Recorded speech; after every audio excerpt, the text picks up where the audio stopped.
Hey, it's Dean. I'm your multi-genre music man. I'm back again. I got this time I've got a documentary on Tom MacDonald. The whole story documentary. It's about 35 minutes long. It tells kind of, I guess I haven't watched it yet, but I guess it's supposed to tell about his life and things that he's done. Thought people, some of you hashtag hog fans out there, may like this. By the way, if you want to become a Triple M family member, thank you to all that have already joined. All you have to do is subscribe, and you become a Triple M Hog family member. Um, and then that's it. You don't have to do anything else. You're a member. Please do that. Don't forget to hit the like button on any videos that you like. Share them on Facebook, Twitter, Instagram, all that good stuff. Now let's get to the story. You know, it's common for musicians to release politically charged songs these days, but you've probably never heard one quite like this before.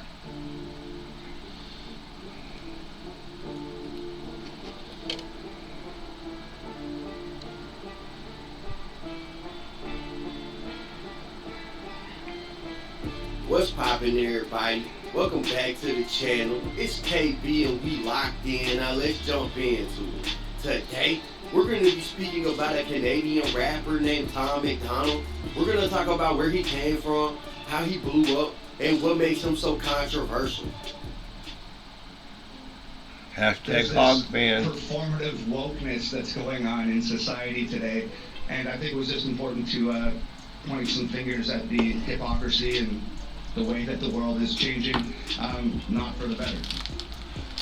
Tom MacDonald, real name Thomas MacDonald, was born on September 21st, 1988, in a small Canadian town named Mission, which is part of British Columbia, right outside of Vancouver.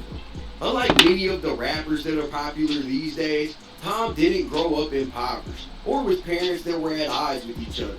Instead, Tom would spend the first 13 years of his life in the suburban town of Mission with a loving family and everything he needed. So it's easy to say that Tom had a regular childhood. Still, despite not being from the hood, Tom would fall in love with rap music. To be clear though, Tom didn't want to be a rapper growing up. He just found a love for the genre after his dad took him to a pawn shop, gave him $5, and told him he could buy anything he wanted. After searching around for an item, Tom would stumble across a Tupac CD, All Eyes on Me, which he would use the $5 to buy. After popping it into his portable CD player, Tom began to fall in love with the genre that would eventually change his life. Tom was aware of the disconnect Tupac's music had with his own life, but still jammed it anyways. Tom said he would write poems with the hip-hop style cadence to help bridge the gap between his life and the music he was listening to, but still had no intentions of becoming a rapper. When Tom was 13 years old, him and his family would leave the small town of Mission and relocate to Edmonton, Alberta. This is where Tom and his family would first start experiencing some form of hardship, as Tom's dad would struggle to hold down a job. As a result, Tom would see himself attending almost a dozen different schools over the next 6 years, but don't be confused. Tom and his family were still close, and they were still making it. Just because his dad didn't hold down a single job doesn't mean he wasn't making money. Tom's dad was a hustler of sorts, a jack of all trades, getting paid for multiple odd jobs like carpentry, factory work, and he even worked in a scrapyard at one point. The whole time Tom... That's what I call a real hustler. A real hustler is someone who can legally go out and hustle jobs and make them without having to break the law. You know, they just jack of all trades, as they said. You know, you can go out and be a carpenter, a painter, a car mechanic, whatever you got to do to make money. And that's a real hustler to me. Someone who does what he's got to do to make money for his family, but he can do it legally. Tom was growing up, his parents were always supportive, no matter what Tom wanted to do. I have a really, really supportive family, and everybody's always in my corner. And they support me pretty wholeheartedly no matter what I choose to do, and I'm super duper fortunate. And I hate the word blessed, hashtag blessed, but I am super fortunate and super blessed to have a family that is always in my corner, and they're always watching my back, and they're always supporting me no matter what. I think that's the greatest advantage that I have in life, is that I have a family that really gives a shit and loves me and is really cool with everything that I want to do. It's weird, like, I'm the total black sheep of my family. Like, I'm the only guy with face tattoos and crazy hair, and for sure, and they all still love me and support me and hold me down and encourage me. I hope most of your guys' families would do the same for you, man. It's such an amazing support system to be able to lean on in life. In a way, Tom's parents were really cultivating him in. Just so everybody knows, I have a family like that. You know, my parents are still married. I have a sister, a couple people I'm fortunate enough to call brothers, and you know, if I needed anything, I could call one of them and they'd be right there for me. So in a way, you know, I've got that backup system like he has. In a way that would allow him to be successful in life, no matter what. The small struggles they experienced would end when Tom's dad landed a job as a dispute resolution specialist negotiating contracts in Fort McMurray. Fort McMurray is a luxurious area of Canada that has contributed significantly to the Canadian petroleum industry, so landing a job here meant bringing in some fresh hundreds every week for the family. Tom's mom also contributed to the family's lifestyle, working as a teller for the Bank of Montreal. Just like Tom's dad, Tom's mom was kind of a hustler, eventually working her way into a branch manager position with the bank. And again, you know, there you go again, a good hustler. You know, someone that can hustle but without breaking the law. Growing up, Tom had an obsession with wrestling and was fascinated by Stone Cold Steve Austin, basically idolizing him, which would play a significant role in. Who wasn't? You know, who wasn't fascinated by Stone Cold Steve Austin? He'd come out and crack those Coors Lights and get right into a fight. I mean, it was awesome. Tom's life. In fact, when Tom was just 14 years old, he would talk his parents into signing him up for wrestling training, which, being supportive parents, they did. Tom would train tirelessly for the next 24 weeks before booking his first ever wrestling match. Tom would use this moment to grind hard, eventually landing a spot on a TV show called Canadian Wrestling Legends that aired every 2 weeks. Due to the hectic scheduling of his wrestling matches, Tom would have to stop attending regular high school, instead opting for a program that allowed him to work at his own pace. It was around this time that one of Tom's closest friends would introduce Tom to a new rapper that would be far more relatable to Tom than Tupac was. The artist he was introduced to was Eminem. Tom would see himself in Eminem, and it was around this time that Tom would start to write his first raps, but still, it was a back burner idea, as Tom still had a dream of becoming a wrestler, and it seemed to be working. A lot of people have tried to dispute the fact that Tom MacDonald was ever a pro wrestler, but I have been able to confirm over 63 legitimate matches that Tom was involved in. Looking at his show history, it looks like Tom MacDonald participated in as many as 13 matches in 1 month alone, all the way back in 2005. That's like a match every 2 days during 1 month, but as time went on, Tom's statistics would start to go down from an over 60% win rate down to a 0% win rate when he stopped in 2009. Unfortunately, it seemed like Tom's dream of becoming a world-renowned wrestler were over, and so were the days. You know, if this was real wrestling, not the fake wrestling, that's an accomplishment to be able to wrestle every 2 days. I mean, most people need a week or better to get their body right again after a match before they fight again. If he was fighting every 2 days, he was a heck of a guy, that could take the pain and go out and fight again. Of his pampered childhood. But Tom's parents built him to be resilient, and that is what he would prove to be over the next few years. Tom would move from wrestling to doing odd jobs like carpentry, just like his father, and he even worked in the oil fields for a while, but the work was unsatisfying and unfulfilling. Since Tom was a kid, his parents had supported his every move, allowing him to believe that he would be able to do something great in life, and the desire to do something that impacted people, mixed with the inability to do so, just wasn't a good mix.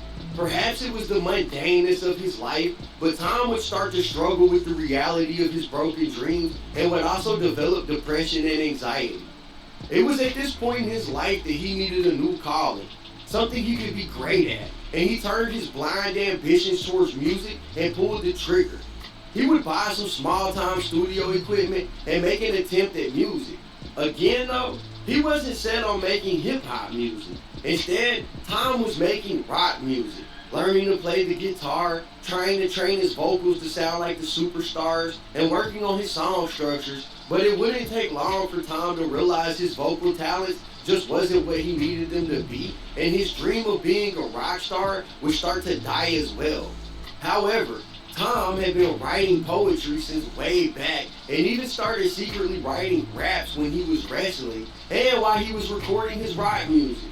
With no other path paid for him, at 19 years old, Tom decided he would officially give the rap game a try. He recorded a multitude of songs that he says were all horrible.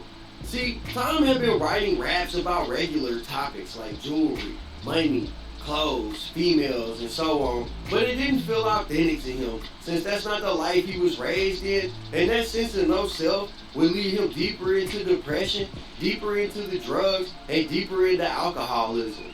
One day, Tom seen an advertisement for a rap show that was gonna go down in Alberta, Canada, and the advertisement had an email listed on it. Tom would send an email over to the promoter asking if he could perform at the show. Tom was really taking a chance here, as he had never performed publicly, but was in need of something to work out in his life. He would get an email back asking for him to send over a demo, which he did, and to his astonishment, he was told he could perform.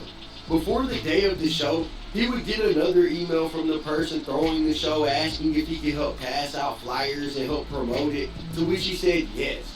He would show up and meet the person who was throwing the show, and arguably the person that is behind Tom MacDonald's success, Nova Rockefeller. Nova and Tom would go on Nova to enjoy Rockefeller. the night. For those of you who don't know who Nova Rockefeller is, they may mention it later, but he ended up dating Nova Rockefeller. I believe he still dates her today.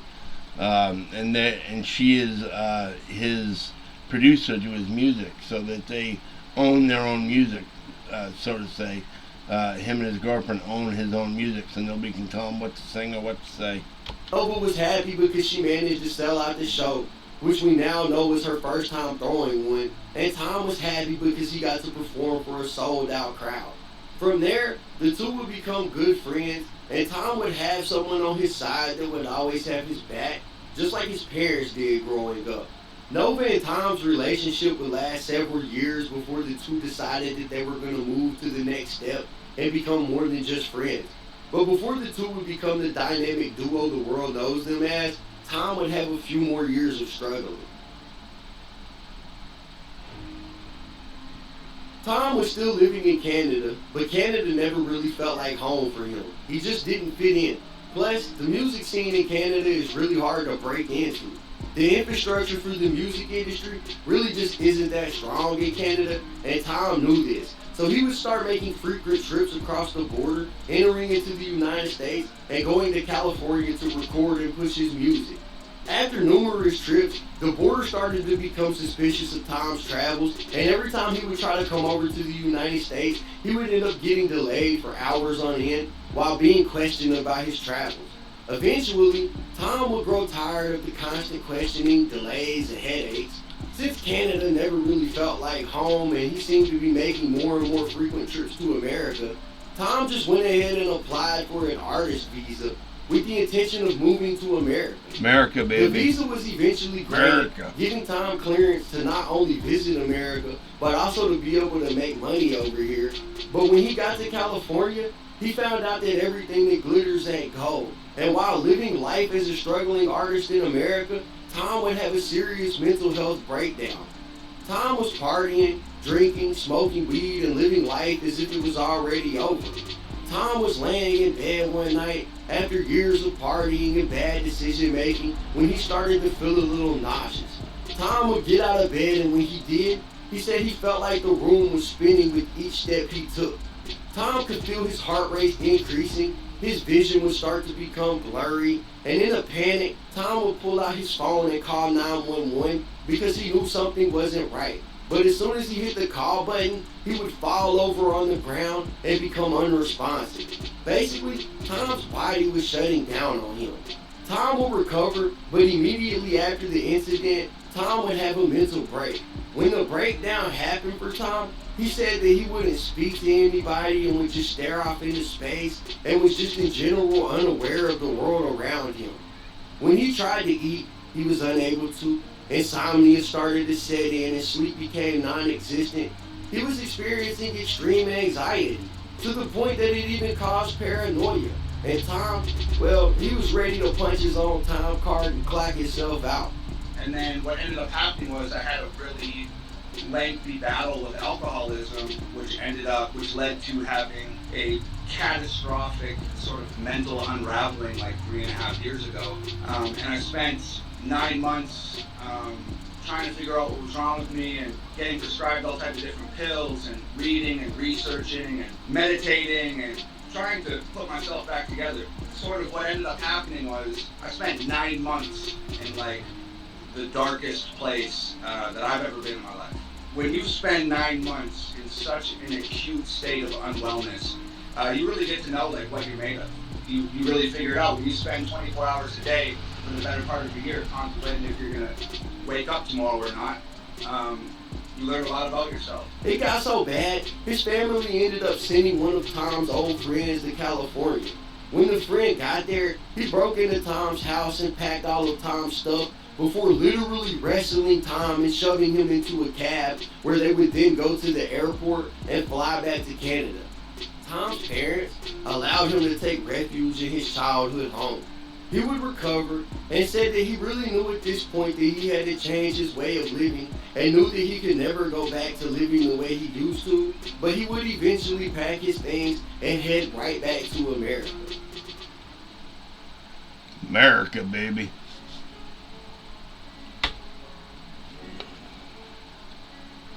Tom would end up living with his friend and the first person that really gave Tom an opportunity back in the day, Nova. Nova and Tom's relationship would start to develop into more than just a friendship, and the two of them would find themselves dating. Nova had previously had a recording contract with Mercury Records, which later became Island Records, also known as Def Jam. So the love for music was always instilled in both of them. But while Tom was fighting his own demons, so was Nova. She had been dropped from her label, which she only found out about when her landlord told her the label wasn't paying her rent anymore, and Nova was in pretty much the same financial position as Tom.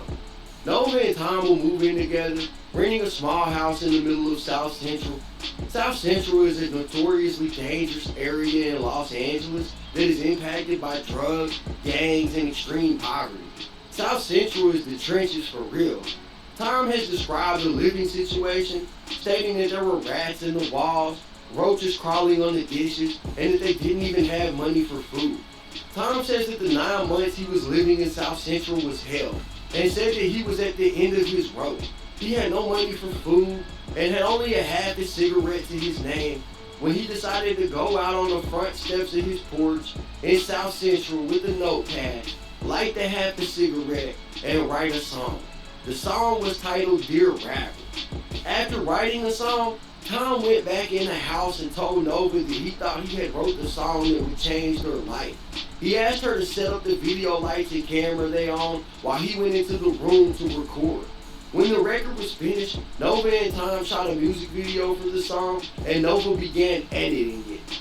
At the time, Tom had no traction with his music, but was determined to get noticed. He had released 3 albums prior to the song, one titled Leanne's Son in 2014, another titled Dream People in the Whiskey Wars in 2015, and another titled See You Tomorrow in 2015, and none had made the impact that these next few singles and albums would make.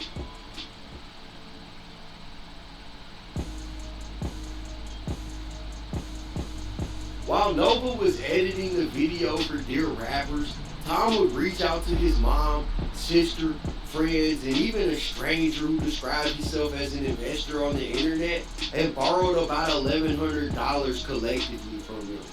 Tom took the $1,100 and ran ads on his song, and within the first 2 days, it had reached 1.1 million views on YouTube. The song would generate a lot of attention, but not necessarily good attention. On the song Dear Rappers, Tom would address rappers who talk about negative content like drug use and murder, and basically just give his opinion on it. The world would view this song as Tom MacDonald targeting black artists who rap about this stuff, but Tom claims that's just information being bent by the media, and that he wasn't talking about black rappers. He said he was talking about rappers of a certain content, not of a certain color. So Dear Rappers goes off, does really well. And there's hundreds of thousands of people showing up at this point in time, and I don't have the infrastructure to deal with it. So Dear Rappers, and it's just like criticizing the status quo of hip-hop and the message in hip-hop and the perspective it has on the youth, blah, blah, blah, blah, blah. I don't know what happened, but all of a sudden there's like 50,000 people like on my Facebook and my Twitter all calling me down saying that like, you wrote these 2 songs criticizing black rappers, you're a racist, like blah, blah, blah, blah, blah. And I was like, yo, I'm not criticizing rappers of a particular color. I'm criticizing rappers of a particular content. And you've taken that way out of context, so you have something to be angry about on the internet. Now there's all these people calling me a racist and blah, blah, blah, blah, blah. And being the only white boy in that neighborhood and hearing all of this stuff that people are saying on the internet, again, was just like this perfect mixture of angst and anger and just feelings that I was having, and I just put all that into a record. Even with the backlash, Tom would quickly follow that single up only 3 months later with a song titled Castles. Castles would perform decently, but it just didn't see the same response as Dear Rappers did. And that may be because of the approach he took to the song. The song has meaningful lyrics and describes everyone's internal battles, and there was no controversy involved. Because of the lack of response to Castles, Tom would only wait 1 more month, and then he would drop a song titled Hell of It. In this song, Tom would reestablish his view on rappers that promote negative content. And as expected, this song would create a controversy online, and in the process, would send Tom's streams through the roof. Tom would capitalize on the buzz by dropping another song titled White Boy. This is by far the moment where Tom was introduced to a mainstream audience. The song would first go viral on Facebook, but eventually went viral on all platforms in less than a week. On the song, Tom would take his now signature controversial stance on politics and racial history. The song was viewed by most as a highly offensive song, but Tom knew exactly what he was doing. He had that small taste of clout from his song Dear Rappers, and he wanted to taste it again. He had always wanted to make an impact, and this was the formula that would change his life forever and allow him to do that. Before dropping White Boy, Tom invited people from around the South Central neighborhood into his home to listen to. White Boy definitely should be the one that would do it. If any song's going to change people's minds, White Boy would do it. It's a song with him and Adam Calhoun, I believe. It's a really good song. The song and give feedback. He wanted to check the record's temperature with the people that might offend most. Tom says that the people in the hood listened to it and gave the thumbs up, so he released it. Over the next year, Tom would drop a string of music videos and spoken word videos, which eventually led to the release of his first post-fame album, aptly titled Death Threats. This album would take Tom to the next level. It didn't chart at the time of release, but Tom would show the world how devoted he was by signing each and every copy of the album by hand. He recorded videos to let the world know they would all be receiving individually signed CDs. If anybody has a copy of that CD right now that's signed by him, let me know in the comments below. I'm curious how many made it out to his fans. And the fans loved it. Tom would continue to stroke the fire of controversy by dropping a song titled Politically Incorrect.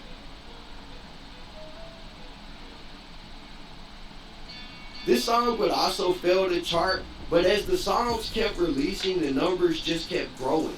With the success of his recent releases, Tom could feel the pressure building. But instead of folding, he would drop another song, this time taking shots at the people who seemed to have a problem with his lyrical content.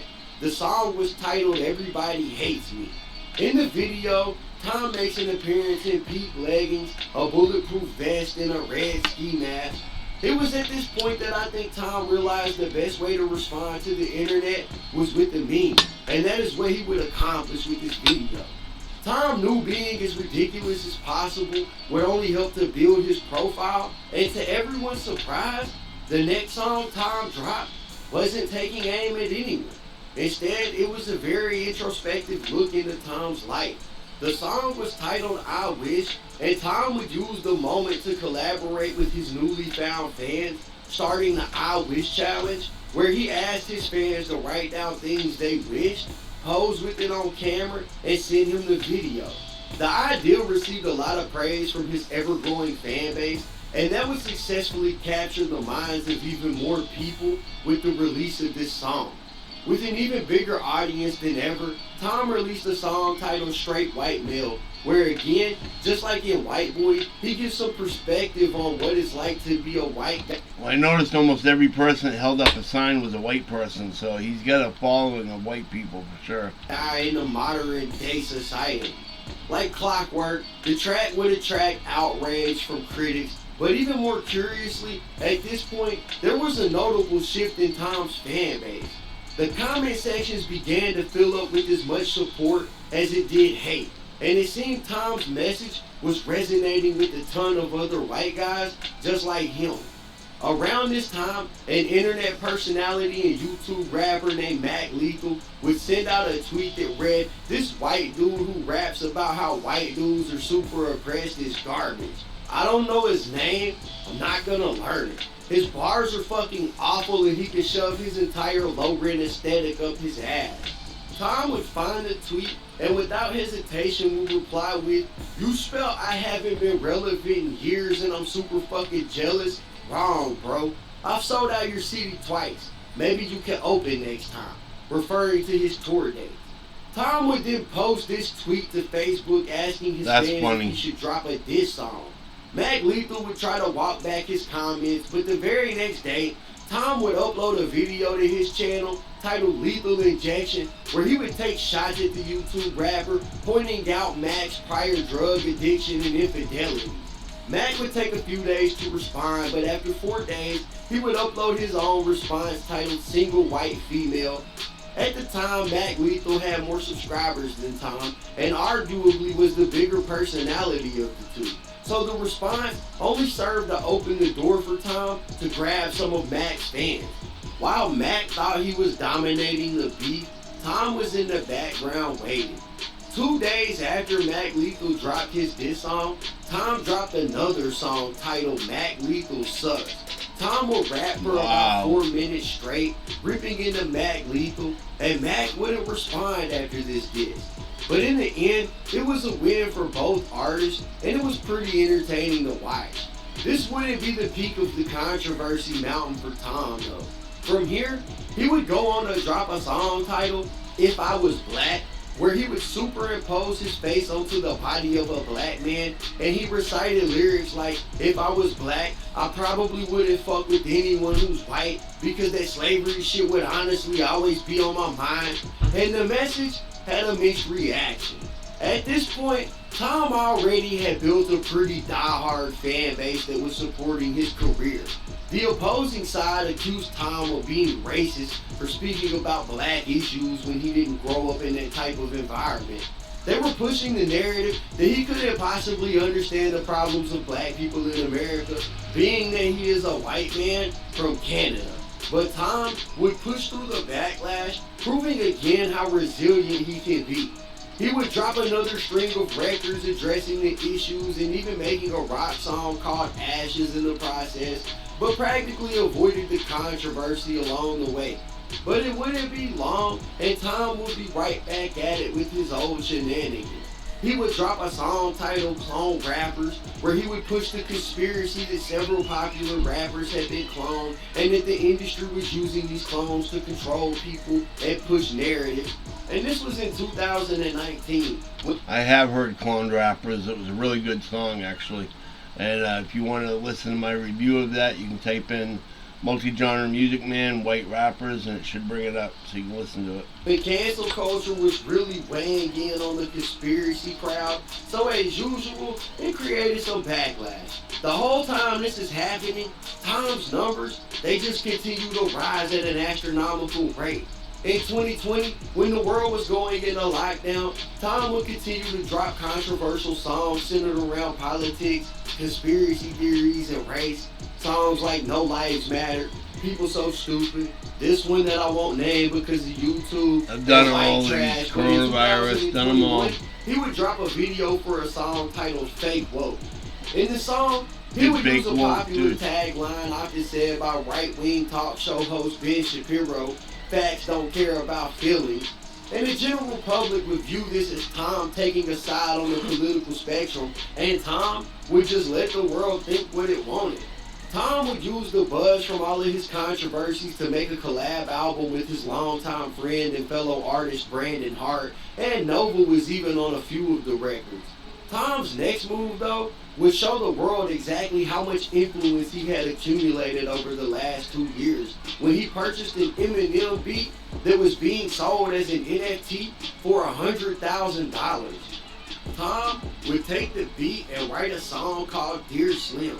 In the song, Tom would take the role of Stan and write a letter to him. He was paying homage and acknowledging the differences between him and Eminem, and that would gain the respect of a lot of M fans, again boosting his numbers even higher. Tom would go right back to his controversial topics, covering more politics and conspiracies and race with songs like Snowflakes, America, Brainwashed, New World Order, and White Boys. It seems that Tom has really found the lane that he thrives in the most and doesn't really seem to mind the controversy around his name. During the recording and release of all of these records, Tom would go on several small tours, selling out shows the whole way, and over the last 3 years, he has built a fan base that is massive. As of this recording, Tom MacDonald has over 2.5 million YouTube subscribers and 1.5 million monthly listeners on Spotify, and we're not taking into account any of the physical CDs that he sold or any of the other streaming platforms like Tidal, Apple, and Pandora that he's collecting money from. I actually want to take a moment and dig deeper into the numbers behind Tom MacDonald to put into perspective exactly how profitable Tom's career has been. On YouTube alone, Tom MacDonald has over 771 million views. Now, YouTube will pay Tom every time his video is played, and they add this up by the thousand. On YouTube, this is called a mil. The average rate of pay on a YouTube music channel is about $5 per mil, and that's the amount the creator would make per 1,000 views. So, to find out a rough estimate of how much money Tom has made on YouTube alone, we would need to take 771 million and divide it by 1,000, which is 771,000. You would then take this number and times it by the $5 he makes per 1,000, giving you a total of $3,875,000 roughly that Tom has made on YouTube alone. That's not including what he makes from the other streaming services, tours, and physical CDs. All of this becomes more impressive, coupled with the fact that Tom is 100% independent and owns all the rights to all of his music. So that's all his money. There is no label involved. The average salary in America is $53,383. If Tom took every YouTube dollar and put it into a dividend-paying index fund on the stock market that paid out only a 2% dividend, he could live the rest of his life making $77,500 every single year and never touch the original $3.8 million. meaning he could live with the wage above the average American and never work another day for the rest of his life.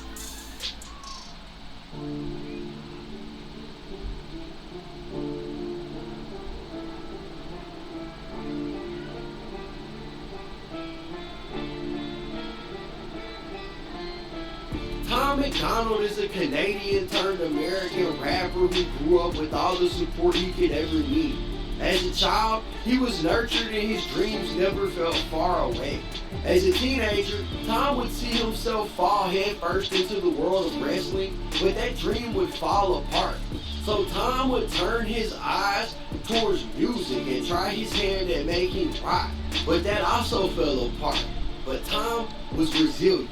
As an adult, Tom would find himself suffering from a mental health issue that plagued him and allowed bad decisions to bring him all the way down to rock bottom. Tom looked around at the world around him and felt the need to give his input, and that decision would ultimately change his life. Tom applied himself and was able to turn a bad situation into a fortune. Whether or not you agree with Tom MacDonald's message or disagree, one thing is for sure. He is a force to be reckoned with in the world of hip-hop, and he holds a massive amount of influence over his fans. Not everybody will like the delivery of the message or the perspective offered. Many have said that what Tom MacDonald talks about is offensive, and it's because he hasn't experienced it from any other perspective. And while that may be true, if there is any point of view that he can offer that should still be valid, it's his own. Everybody is entitled to their opinion, but remember that people's opinions will change over time. We evolve as humans. You may not agree with the message today, but you might tomorrow. And Tom may not agree with the world today, but he might tomorrow. In the end, Tom has had a phenomenal career that any rapper would dream of having, and has made enough money to retire for the rest of his life. He could stop now and go kick it on a beach somewhere and just chill, but I don't think Tom MacDonald has hit the end of the road. Over the last few years, he has been perfecting his craft from the topics to the melodies to the beats and the message. If he keeps going, the only way to maintain the attention will be to evolve it and re-perfect it again and again and again. Even if you don't like Tom MacDonald, it will be hard to avoid him as long as he knows how to continue to provoke emotions in people.